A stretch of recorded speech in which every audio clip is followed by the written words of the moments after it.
So this is where we're at so far. We have all our pressure blocks installed, top and bottom, based off of where everything lined up on those ones. We have them all the way prepped out on both our upper and lower. And then we have most of our 2x6 blocks cut, so we can just nail these to our pressure blocks, nail our what we call a wall block, right? Which is actually out on a beam this time, right? It's out here on this beam. So I showed you guys in another video how we found all this and kind of how we got the beam up there and everything.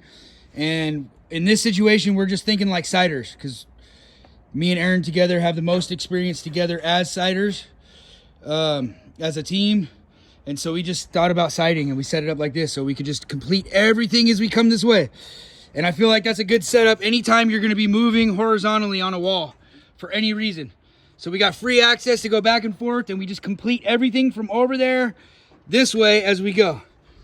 And that's where we're at. And if you look at our nails, so we're nailing everything to layout, right? So our ledger is nailed to layout. And we sent a couple nails straight through, and then we angled some. Same thing on these blocks. We sent a couple straight through, and then we angle some this way, because these are supposed to help you from retracting or sinking. So with your nails doing all this crazy stuff when you're like this, nailing it, then it makes it harder to pull out. So that's where we're at. That's what we're doing with those. And I just wanted to show you guys kind of what's happening. This is just a porch cover. And when we figured out where we wanted this edge of world, I planned that out so we didn't have to cut any of these, right? So I literally measured this bottom cord on the ground plus 1.5 inches for our ledger board. And that was our number that we went down there. Swoop. And that's how we found all this to be dimensional. And then we planed over that corner and found that side, and then squared everything off of that, plumbed everything off of that. So that's where we're at. And then what I did to find my height here for the top is I knew that the bottom of this was the top of our beam, so we snapped that line across.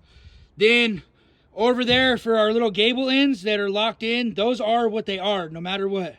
So I pulled the number from the bottom of that to the peak of that, which was like 43 1/8.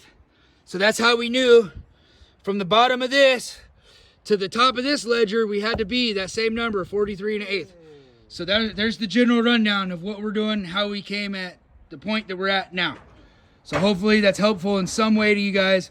But one more reminder, if you're moving this way back and forth on a wall, try to set up a plank system, right? Give yourself free access. It goes way smoother, way less headache of moving ladders around and all that good stuff. So that's where we're at. Thanks for watching.